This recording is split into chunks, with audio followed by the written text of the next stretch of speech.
All right. We are back here once again, and this is the Gracious Hope Live podcast. My name is Pastor Alexander Red, and Reverend Suah Deddeh is also here to host this program as always. And so today we are so joyful in our spirit to talk about our culture, the Liberian culture. What is the meaningful understanding that we must have about our country's identity? Meaningful culture that defines Liberia is what we're going to be talking about today. And Liberia is Africa's oldest republic that gained independence in 1847. Now, since then, the question is, have Liberians grown to the ways of life, including arts, beliefs, and institutions passed down from generation to generation? In other words, what I'm saying is that what are the Liberian ways of life that characterize the entire society? And that is why we have one of our cultural experts here. He is Dr. Joseph Gbaba, and he is the founder and executive director of DATI, and that is the Decanty Artists Theater Incorporated. He resides in the United States. He has a lot of projects going on for peace in Liberia, and we'll be talking about that later on today.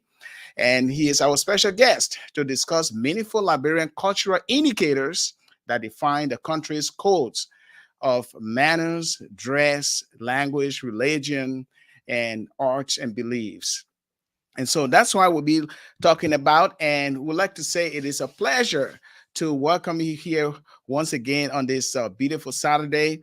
Have a nice weather here. I'm not sure where you are or your location, but let us comment, okay? Let us talk about our culture today.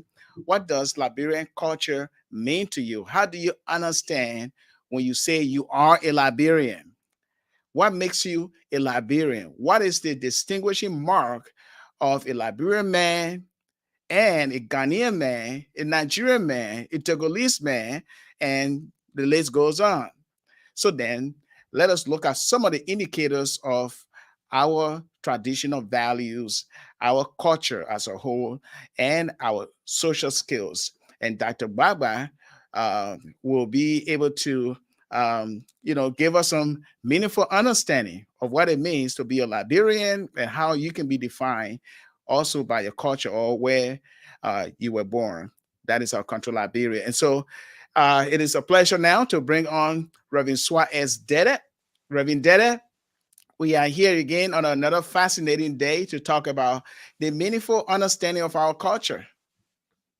Indeed, this is the day that the Lord has made. We will always rejoice in it, Alex, because God continues to be merciful towards us. And by the way, I like your dress there today. That beautiful shirt you're wearing. I'm Yeah. trying to emulate what you do, so I'm wearing mine as well.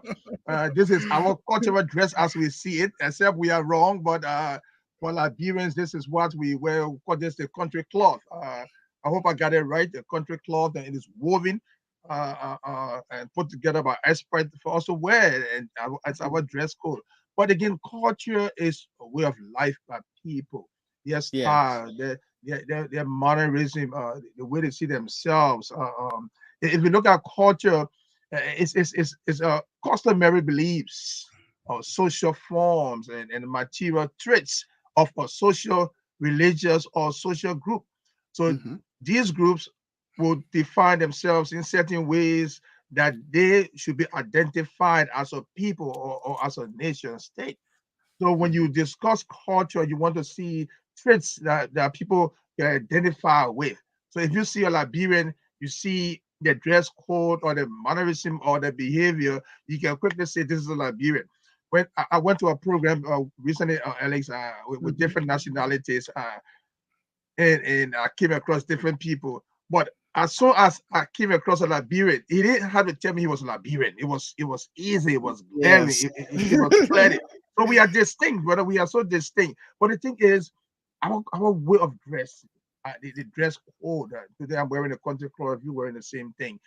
do we often wear this? Do we often carry our Liberianness with us everywhere we go? The Nigerians do that. The Sierra Leoneans do that. Ghanaians do that. They speak the tongue. I mean, even in the public, even Yeah. sometimes that's a different one.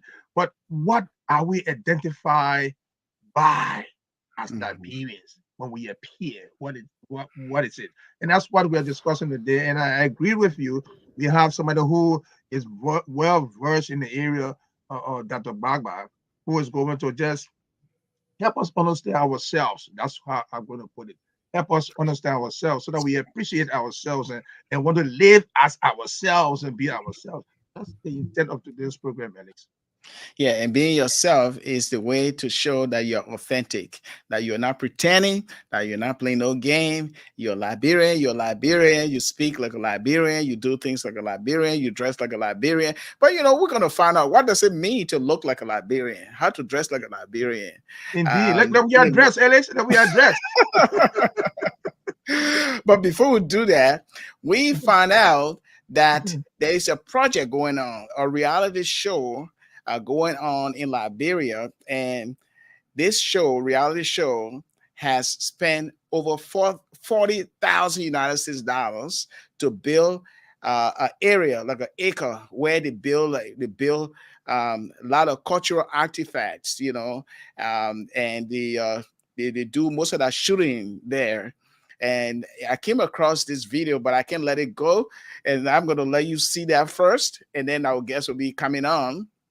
And this is a place that is looking almost like a village, people growing up. And they do a lot of reality shows or programs that reflect our culture and how the typical village looks, and how people interact, our social skills.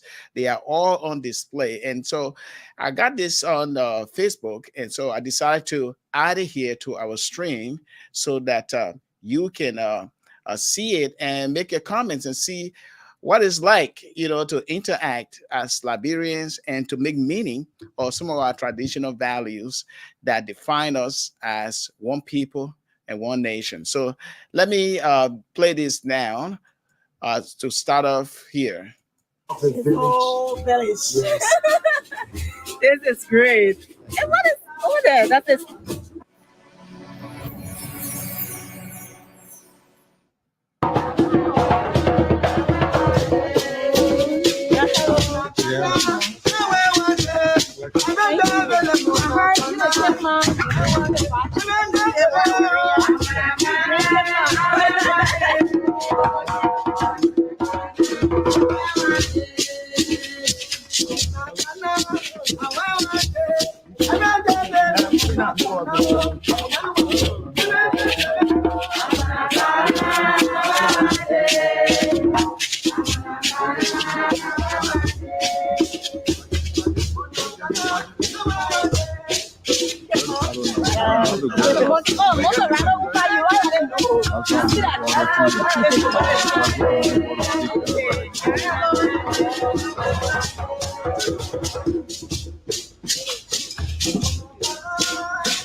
Okay.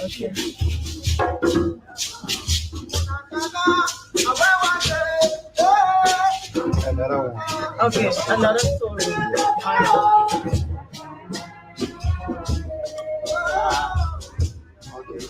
This is water. Cheese water. Yes, So can we go up there? Thank you.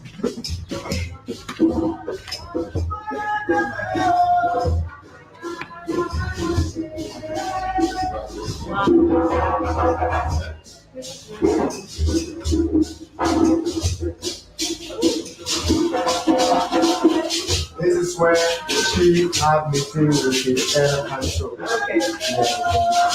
And the other place Okay. They can have a public meeting in Libya. This is chief's bedroom. Okay. But chief, your one get 4 beds in your room. No, the chief is family.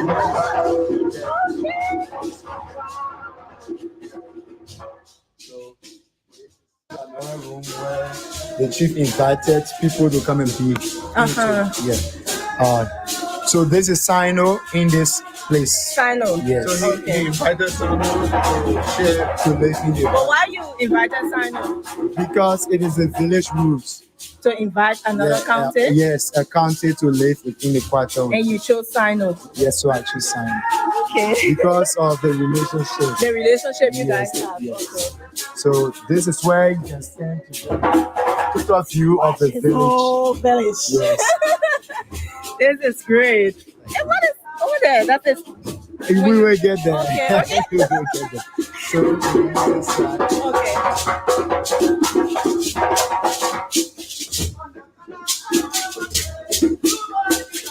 Thank you.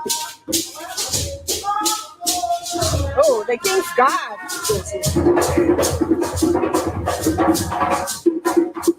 You gotta put me. So this is another place where the chief and his villagers and the elders also had meeting. Okay. Yes.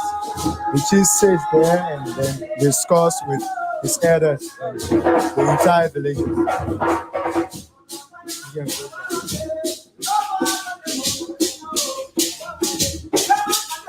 This is where villagers come to eat.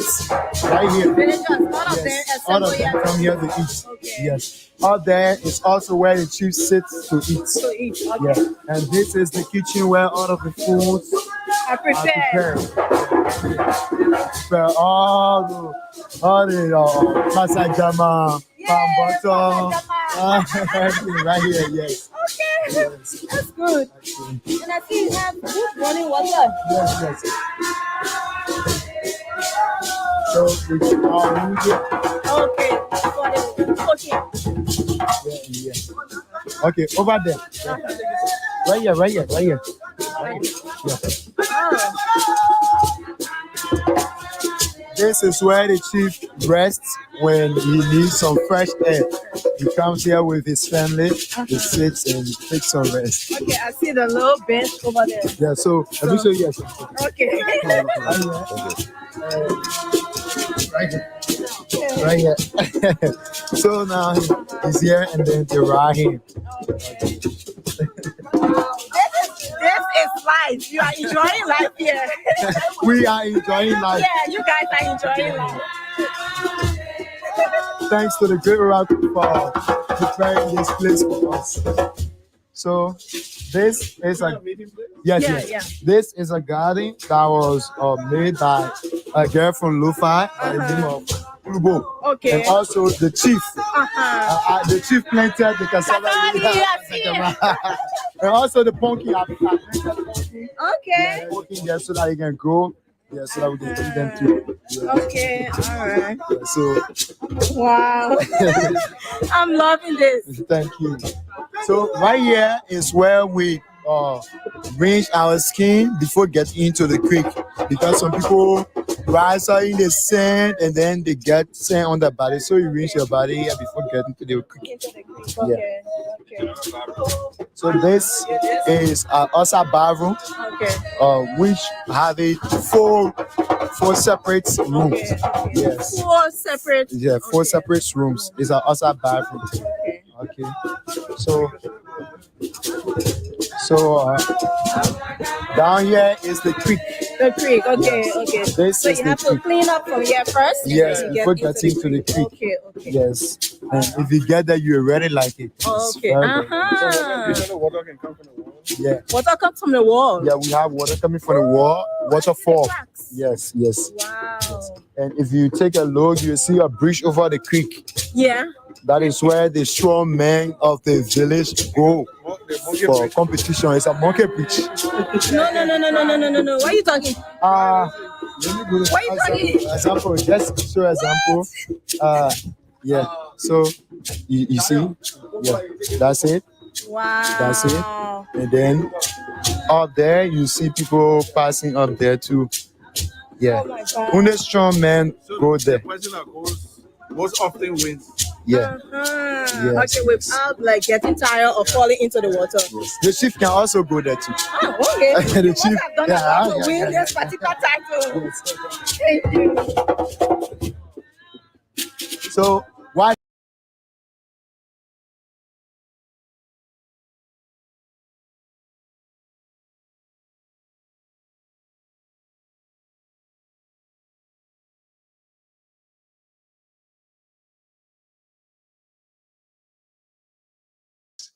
All right. Can you hear me now?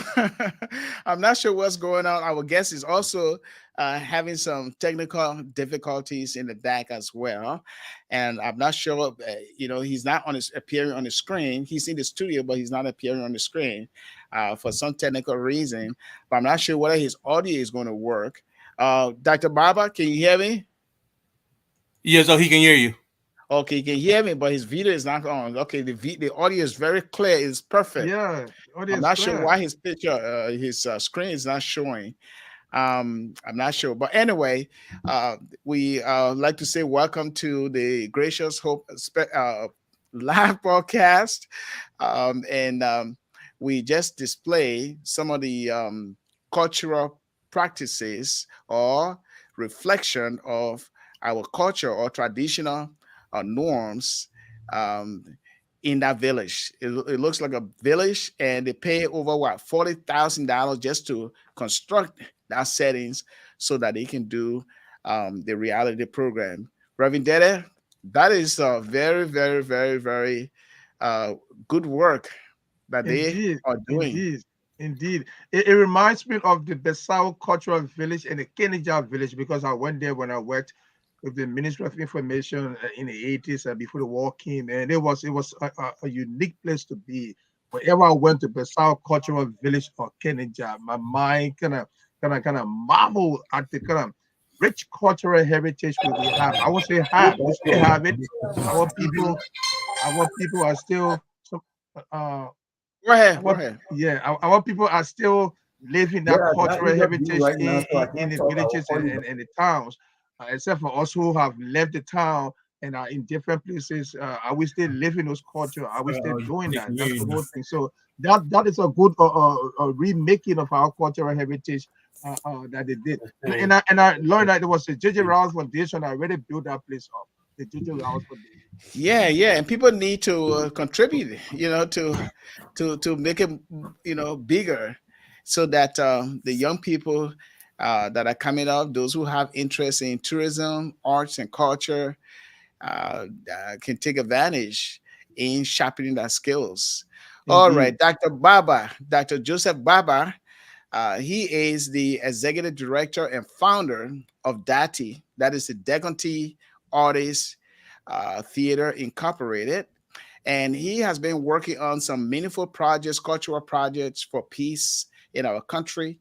And it is the intention to broaden his spectrum of the peace initiative that he's doing through play and other avenues that he is exploring. And so we are so glad to have him here. Dr. Gbaba, good afternoon. Good afternoon to all. Welcome, Good sir. afternoon. Yes. Now we are talking about the meaningful understanding of our culture, Liberia, and we've been around as a republic for a long time before even other countries in our hemisphere. Now, when it comes to culture and looking at its meaning and how our culture defines us as people, you are an expert in this. You have an expertise. You are well educated, both academically and uh, practically. You are well experienced. You are trained numerous people. People have, come under your tutorship. You taught at Cottington, and you just have a very, very decent and long resume or credential. Now, tell us, when you see a Liberian, okay, and you look at our country right now, what do you make of all that is going on? Are we still keeping intact our culture or things that we identify by, or are we losing them? What is your take? Well, first of all, let me begin by expressing grateful thanks and appreciation to you, to Reverend Deddeh, for inviting me on your show. And also in particular to you, Reverend Red, for being one of the sponsors of the DATI Kukatono Peace Project in Liberia. I want to thank you very much because you are one of those young Liberian intellectuals who is supporting, my legacy and supporting the preservation of Liberian arts and culture. And I just want the world to know that, because when somebody does something, it's good to let them know how appreciative you are, so more chopping can drop. Yeah, okay. So having said that, to answer your question, I will take my own time to explain to all of you Liberians regarding the status of our nation. We are in a period of lamentation. Since you are in the biblical field, I will use some words that will relate to your field so that we can go into it with respect to the religious and spiritual aspects of what we are experiencing as a nation and people. So first, we are in a period of lamentation. And being a period of lamentation means that we are bereaved. We are bereaved because we lost over 250,000 of our brothers and sisters. And in our tradition as Liberians, as Africans, we have certain rituals that must be performed when a life is lost. Unfortunately, that has not been done. So because it has not been done, it has risen to the level of a curse.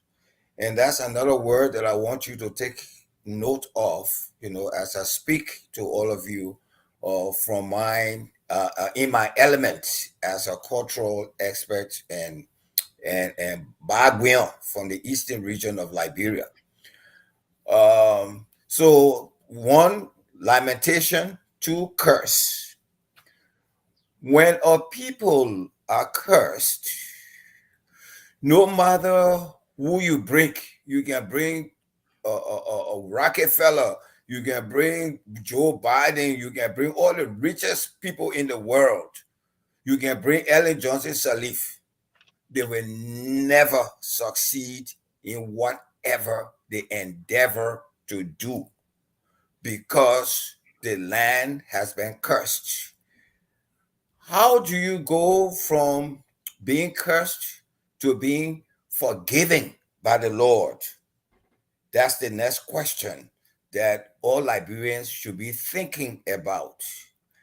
How do you go from being cursed to being forgiven? That comes through repentance. So that's another word that I want you to take note of. Repentance.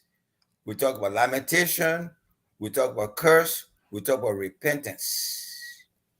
Unfortunately, those who have been the key players, the key perpetrators in unleashing violence, mayhem, atrocities upon the people of Liberia do not express any remorse. That's another word that I want you to take note of: remorse. When a people or certain individuals harden their hearts, that's another expression also: hardening your heart. Harden their hearts and don't show remorse. They are defying the power, the precepts of the Lord.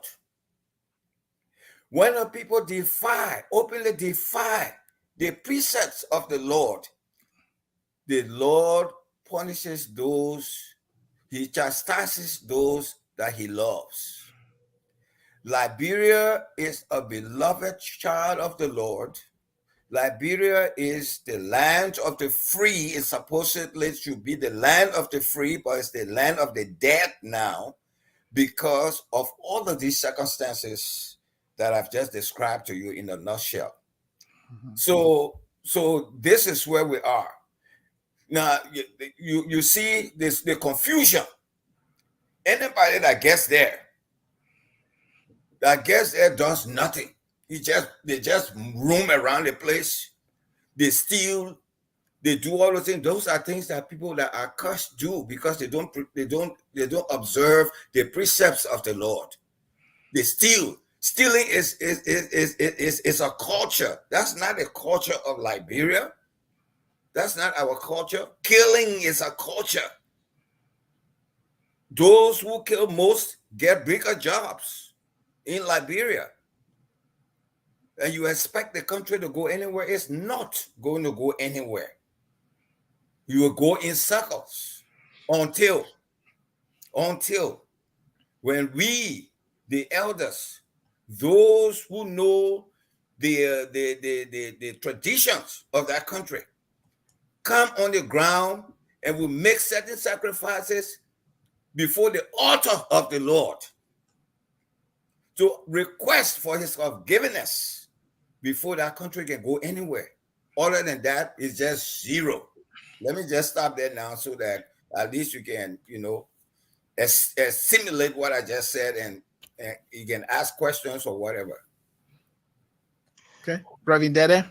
That is a beautiful opening statement, I would say, to lay the situation that we are faced with down in the simplest way for us to understand. And someone who is listening to what you just said, might find himself or herself in a very fearful mood in terms of where we are right now as a nation state, as a people. So my follow-up is that in the sense of repentance, you don't really see that. But how are we going to really come to that in a clear terms? Would you just break it down for us a little bit? We don't see it now. No remorse you talk about. Talk about some key things, the remorse, no remorse, the nation is cursed. We are in a state of limitation, which is all taken. How do we really bring ourselves to that place that we can repent of our wickedness so that God can see us as a nation and forgive us? That's a beautiful question. And I will take my own time to respond to that because again, as people in the business of theology, epistemology, talking about knowledge, talking about the essence of life and all of that. You will recall that in biblical times and even in our times, the Lord has always sent a messenger to his people to instruct them. Say, go and tell my people that they are doing this and they're doing that. That they should stop it because that's not my will. And they should do this if they want to be forgiven and if they want me to be their God and they be my people. And on numerous occasions, the people will, object to the messenger that God sends. This is what is happening in Liberia.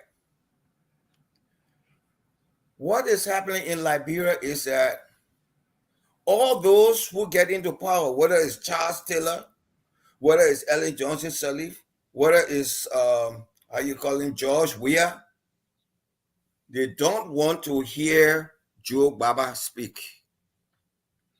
They don't want to call Joe Gbaba and say, Dr. Gbaba, because I don't want them to even call me doctor because they envy the mere fact that I'm a doctor. That's the first thing. To say, Doc, you've been in this field for so long, this and that. What is it that we can do for us to go forward?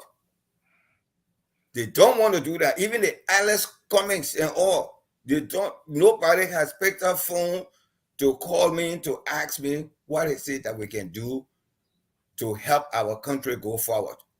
And these are people who don't know the difference between A and bullfrog when it comes to the history and culture of the country. You cannot rule a people when you don't know the history and culture of the country, neither the history and culture of the people. So they are detached from the people. And so what are they doing? The only thing they're doing, they're concentrating on stealing, on material gains. But what did the Lord tell us? The Lord tells us that what good does it do for a man to gain the whole world and suffer the loss of his soul? They got no souls. How many times must Liberians be informed and or be reminded of several Liberian presidents, leaders that have no graves today, even though they try to gain the entire world and they lost their own souls? So what makes those who are in power now different from those who don't have graves, who thought they could get everything? But today, their so-called mansions and things are nothing but rubbish and dirt and bushes. That's not the essence of life. The essence of life is how can you make life better for your people. So for those of us who have that knowledge and the expertise to direct them to do what they're supposed to do, they don't like to listen to us. And as long as the people in Liberia don't listen to what I'm doing, you guys will go in, you'll be in that situation for the next 100 years. Next 100 years. Gbaba, before Ellis comes in, I know he has a follow-up question. So are you telling us that you have the solution to Liberia and they should call you? Well, the question is, have you tried reaching them and make yourself available, since you have the message to share with them for our country to go to where it's supposed to be? So again, are you saying you have the solution to the problem we have, and until they call you, the solutions will not be diverged? Okay, that's a good question. As an individual, I don't have the quote-unquote solution to the problem, but I have the knowledge to assist group of well-meaning Liberians for us to come with a plan of action to address the situation in Liberia. And that knowledge that I have comes from my expertise as a cultural expert with 49 years of experience promoting the history and culture of Liberia on the stage, from Liberia to America to France to this, that, globally. 49 years. Next year is going to make me 50 years. I'm going to be celebrating my 50th anniversary as a Liberian playwright and critical analyst of the Liberian situation. That's one of the reasons why they don't like to listen to me, because if they did that to our port, and nobody's going to do it to me, because I'm from both sectors of the Liberian dichotomy, the traditional side and the Congo country and miracle Liberian side. So I'm like a door. I see inside and I see outside. And my life as a Liberian is not, it is exemplified in the way how I deal with Liberians and how Liberians embrace me as someone who embraces all Liberians. So it's not an issue about tribalism. I am married to an American Liberian woman. My children are traditional Liberians and the Congo and the American Liberians. And my wife and myself are celebrating our 40th anniversary this year to let the Liberian people know that that nonsense about country and Congo, this and that pure nonsense. It's the politicians that do that. But we, the ordinary Liberians, we love one another and we can live together in peace and harmony. And that's what Liberians should be doing. So that's why I'm saying that I'm one of those who can assist the Liberians for them to understand that our country and Congo thing that they always do, that's what's pushing the country backward. So, Dr. Okay. Gbaba, have you tried reaching out to them? That's a follow-up question because we have some. Try to reaching out to them. I can send you after this podcast. I will send you emails. I will send you emails of communication to Ledger Who Rennie. Ledger Who Rennie, as you know, that one of my proteges. Ledger Who Rennie with no response. Eugene Nangwe, no response. These are people now who are in the Ministry of Information, Cultural Affairs, and Tourism. You see what I'm talking about? That's my area that I've been commanding, for 40 some more years, almost 50 years. So what even though they are children that I can born, but because they are in authority, I send them this information and say, dear you win Nangwe. The Country Artist Theater is launching a peace and reconciliation project in Liberia. And he's from Kepamas too. He grew up in Kepamas. We have a branch in Kepamas, the DATI Belendru chapter. So I told him, I said, we're having we're launching this project. We want you to grace the occasion as Minister of Culture and Tourism. He never responded. I have documentation to that. But the thing that gets to me is that those of you who are in the press, when I tell you these things, you don't follow up on it, and nobody reads anything about it in the newspapers and things. That an icon, you think any Nigerian or government official will receive a correspondence from Wolo Soyinka and not respond, and they just go like that? That's the kind of nonsense I'm talking about. That's the kind of lack of discipline, lack of respect for dignitaries in your country. And the people that you think are dignitaries and not dignitaries, they are the ones that got your country upside down.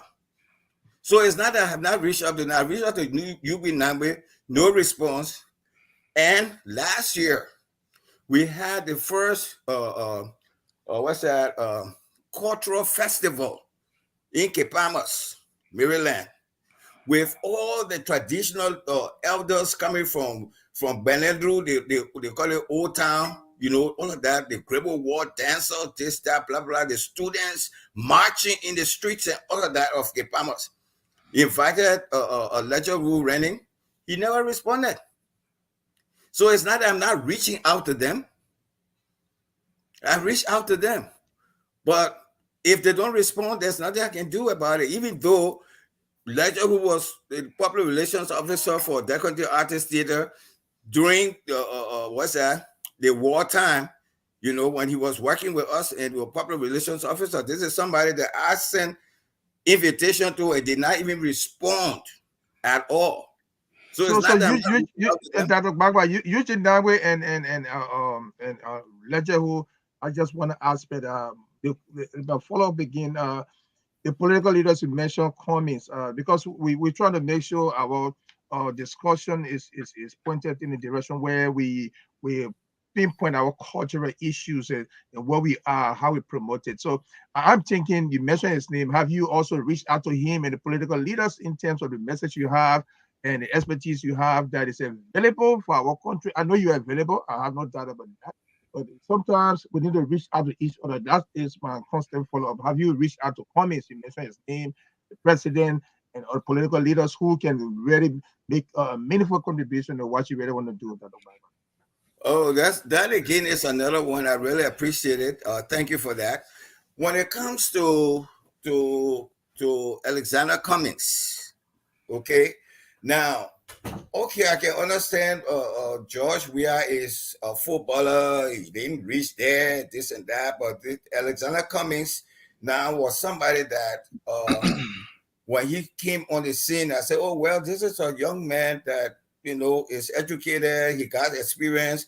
maybe this could be somebody that we can rally around. That was my initial, take with respect to his entrance into the political arena. So I'll give you two examples. The first example was when the Grand Jury Association in the Americas invited him to be the guest speaker at one of their installations in Philadelphia. So I attended that ceremony. Now, just to tell you the link between me and Liberians, Cummings, he's a Cummings from Kepamas. My uncle, the late General George Solar Wiles, was married to a Cummings. So he's supposed to be like a cousin, in law, whatever it is. So I went there to give him that family support and all of that. So I went to the program and I walked to him and introduced myself. I'm a very simple person. So most times people just see the simple person. That's what they see, but they don't know who the person is, in reality.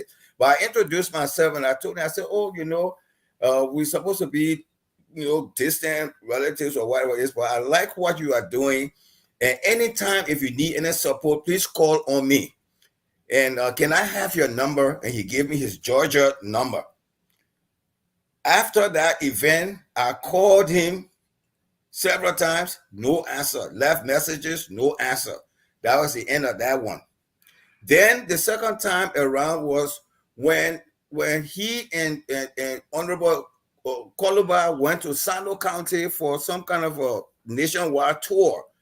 On their way back to Monrovia, they stopped in Zwedru. And when they stopped in Zwedru, the young people there, the CDC supporters, started stoning them. They started doing this and doing that.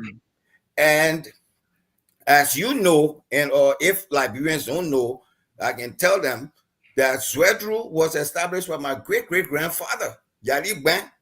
So that's why in Zwedru we have the Gbaba Veil and all that kind of stuff, because our ancestor established that town.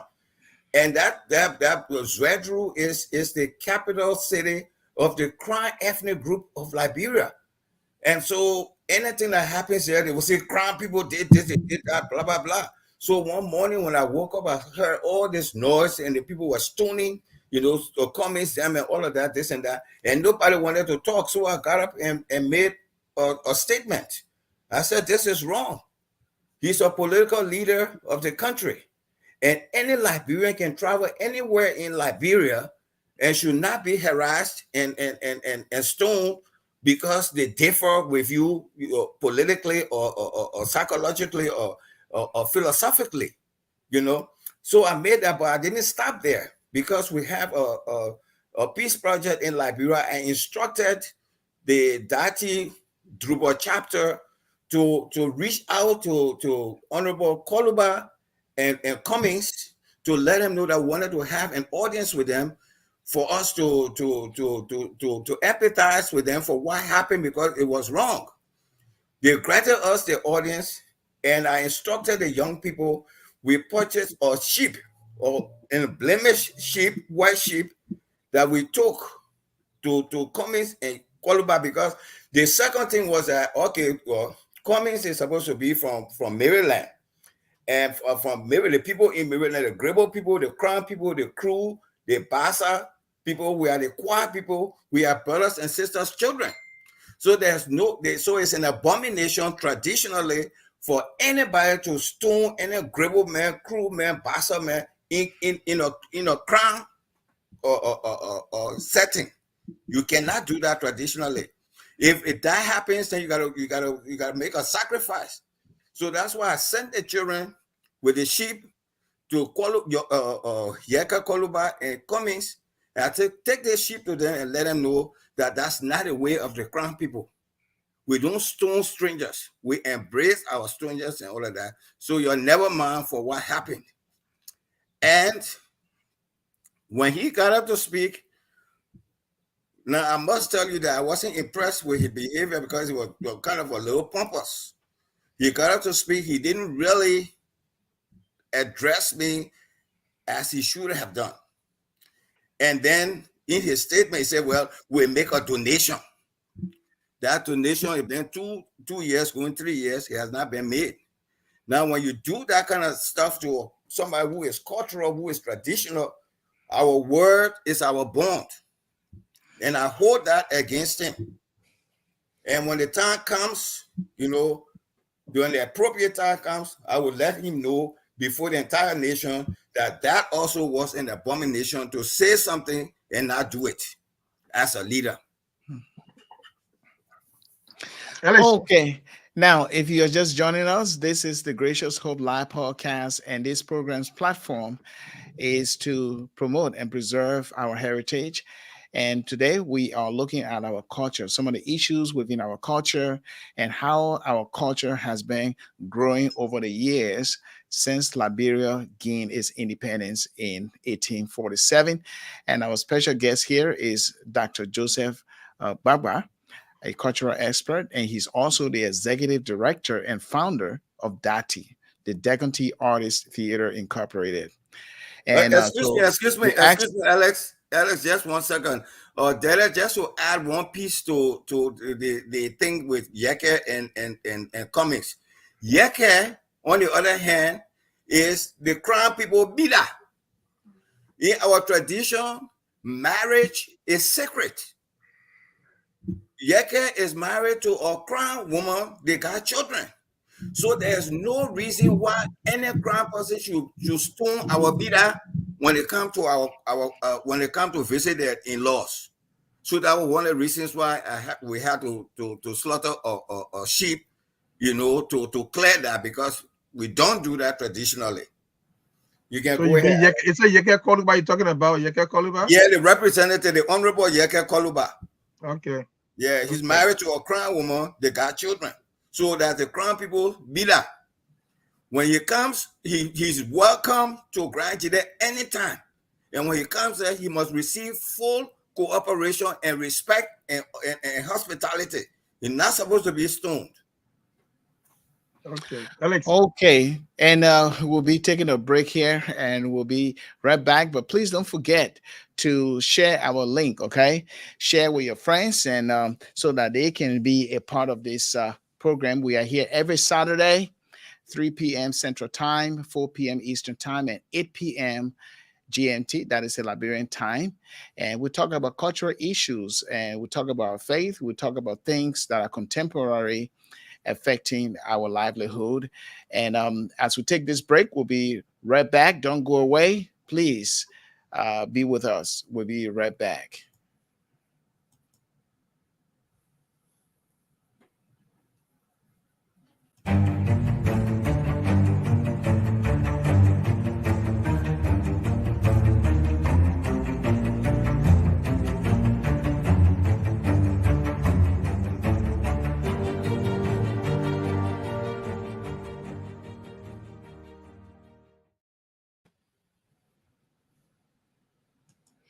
Okay, so we are back, and this is the last segment of the program, and we'll call our guests back in. But let us now leave from the individual perspective, and now we'll focus mostly on the society, the community, and the society as a whole. And Dr. Gbaba, based on your experience and your understanding of our culture, look at Liberia. We have our norms, we have traditional values, our manners, the code of dress, rituals, beliefs, art. Look at all of these aspects of our country can bind us together in cohesion as a country. Now, we have the youngest generation, and Liberia, as we know, based on statistics, the demographic that is growing is the young people. The young people are increasing in number, and they will become future leaders of our country. They will lead our country as we wear away. So let us take a look at the culture, those facets of our culture or things that we do to identify us. We want you to share your perspectives on our dress code, because now we see if you go to Liberian marriage or event, people dress like a Nigerian. They play that music.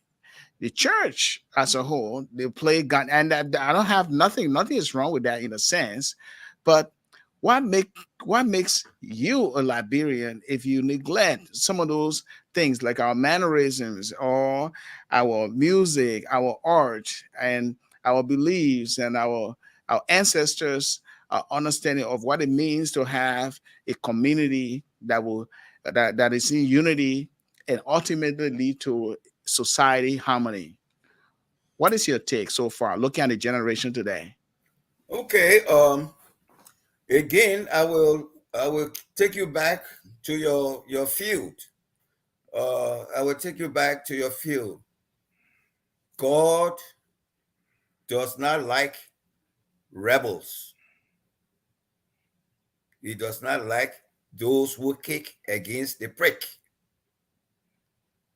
If you can remember this statement, let it stick with you as you continue your ministry, so that hopefully it will help Liberians to understand that what is being glamorized in Liberia as the acceptable norms and values of Liberia are not the acceptable norms. Lawlessness is not part of the norms of the Liberian society.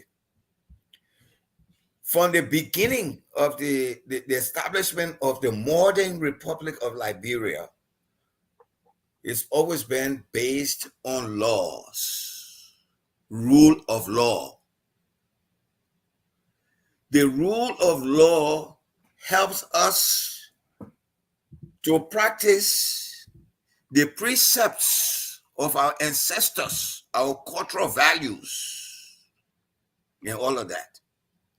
So, honor thy mother and thy father, thou shalt not kill, thou shalt not steal, thou shalt not bear false witness against thy neighbors or whatever it is, thou shalt not covet, thou shalt not this, thou shalt not that, and all those kinds of things. When the Western world, through their so-called intervention, decided to put people who committed all these atrocities against the dictate of Almighty God, that hit the jackpot. So everybody said, well, I can kill and become chief of staff. I can kill and become minister of sports. I can kill and become minister of this and that. I can become senator. I can become representative. So the norms and values you're talking about are not going to be observed and practiced because, first of all, we don't have rule of law. So that's the first thing that governs a nation and a people is rule of law. Why you think that the January 6th thing that took place in America, the American government is still going behind, grabbing all the people that went to the Capitol, putting them in jail and confining them, and even making the president the former president to go to face court and all of that because of rule of law. They're setting a good example for the youth that you are talking about. We are not setting good examples for our youth. Somebody is as poor as a church rat today. They get a little piece of job in Liberia and they're building mansions. You think I don't want to live in mansions too? With all that I have done, that I have learned? I want to, but the rule of law says that I must work diligently and honestly for me to gain whatever I want. And that's not what's happening. People taking shortcuts, disobeying the laws and all of that. So the first thing that you need in Liberia is rule of law. That's the first thing. It's not there right now. So what do we do? You know, instead and we're too busy calling the people who have killed our ma and our pa, we're calling them honorable this and honorable that. That in itself is perpetuating, you know, the destruction of the culture that you are asking about. So the first thing, rule of law. Mm-hmm. The second thing that I want you to understand is that to preserve our history and our culture, The second thing is the structure, because every society has a structure. In our society, for instance, the Liberian society, we got governance, we got education, we got religion. We got social, cultural behaviors and all of that. So we start with it. We start with the education, the educational system. The educational system from the onset has always been Eurocentric, not Afrocentric. Mm-hmm. So you are breeding young people to think like they are Americans or they are Westerners when it's supposed to be Liberians. So they know more about Philadelphia and Washington, D.C. than they know about Kokoya, than they know about Togbiri Town, Togbiribli, or feasible or whatever it is. That is not going to work if we don't concentrate on who we are. The other thing about the educational system is that is a white collar type of educational system, which differs from the traditional educational system. The reason why Liberia was highly productive with respect to producing cocoa, coffee, on the world market long time ago in the 1800s and even the early 1900s and all of that, was because the traditional educational system educates the people in the Poro and the Sandy and the Boer and the other thing. They educate them to relate to the environment, to till the soil. So they were hardworking people. They produce their own food. They never got online to go buy pusawa. Mm-hmm. They exported. You see the difference? So you bring in a type of education that disables you to not be able to do anything for yourself, but to make you rely on somebody else to feed you. And then you expect for you to have independence. You cannot have independence like that. You see, so those are the kinds of things that people like us can help the Liberian people with respect to the relationships and all of that. How we are related. You need to understand that we are related. You sitting down there, or Alexander Red, and you or Deddeh, the two of you are descendants of brothers' children. Even though you start to be Basa Hikran, but the two of you are related. And you look at your faces and then you will see that you're related. Go check your DNA, you will see that you're related. Okay. Well, well, we time is fast spent right now, but I wanted for you to if you, for our audience sake, to pretty much define our culture when it comes to our norms, things that make us a Liberian or Liberians, things that Oh, we have hill, in Liberia, commonality. hill, oh, hill, Liberia, hill, oh, hill. This glorious land of liberty shall be ours. To new nothing, pam, pam, pam, pam, pam, pam, pam, pam, pam. You see that? First of all, Liberia. The word Liberia means free. Okay, so Liberians are free people. Hypocrisy is not part of our heritage. To be a real Liberian, you must speak the truth. You must support the rule of law. That's the first thing. The second thing is, I want you to understand, is that Liberia is the Israel of the black race. It's the Canaan that God promised his people. That's what Liberia is. How did you know that?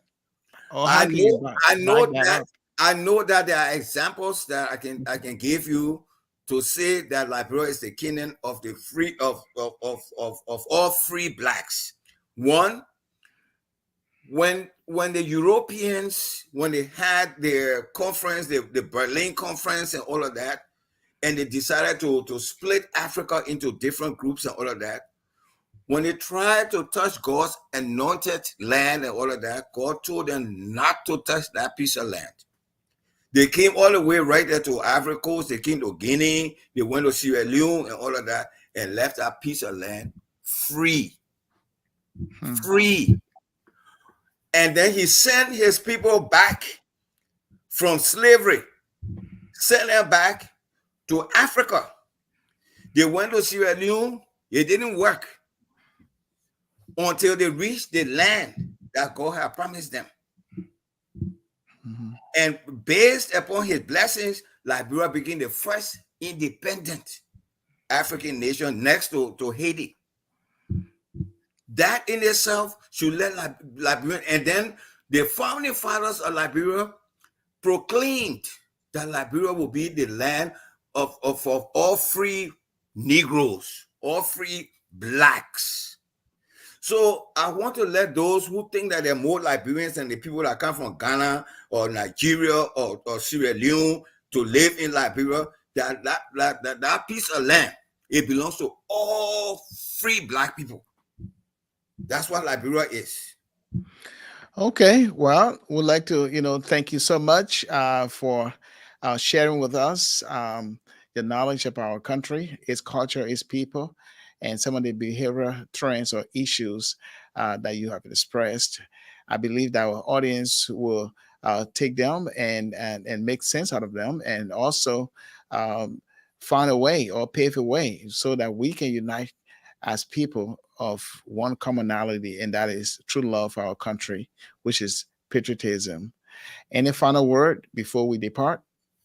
Yeah, my final word would be that I want to wish all Liberians a peaceful and safe election period.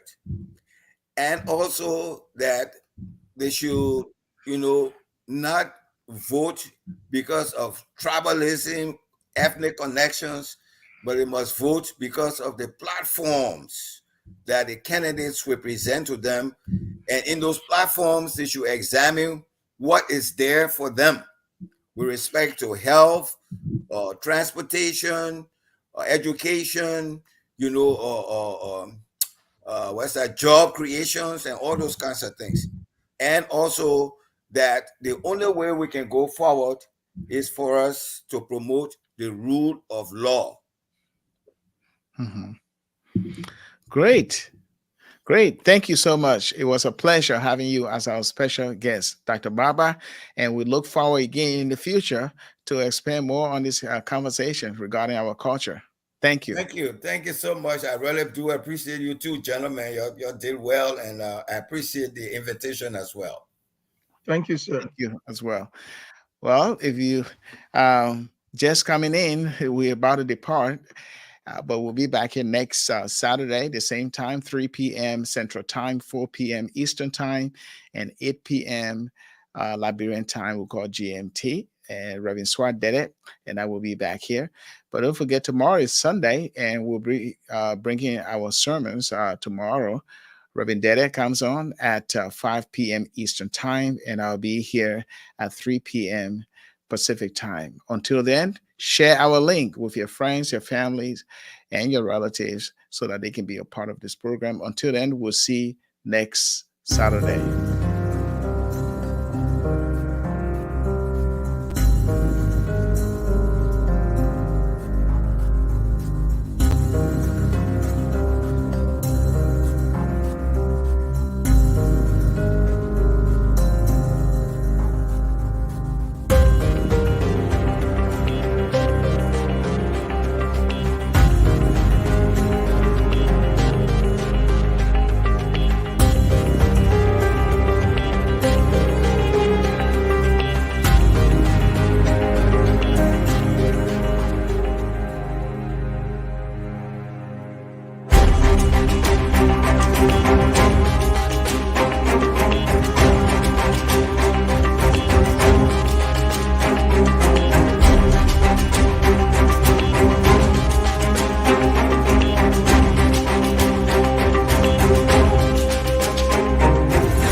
Freedom rays so glowing from on man, so red of earth and heart. She sat within her doom of night, met lowering stars and thunderstorms,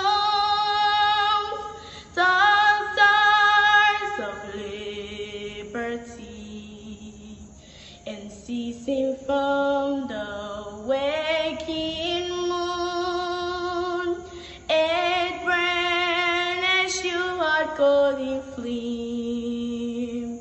She lifted in her proud name, and rise a nation long for long to know her destiny.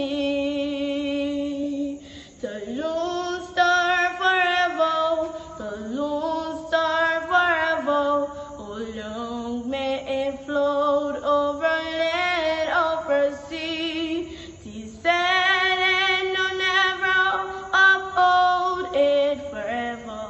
Oh shout for the lone star, banner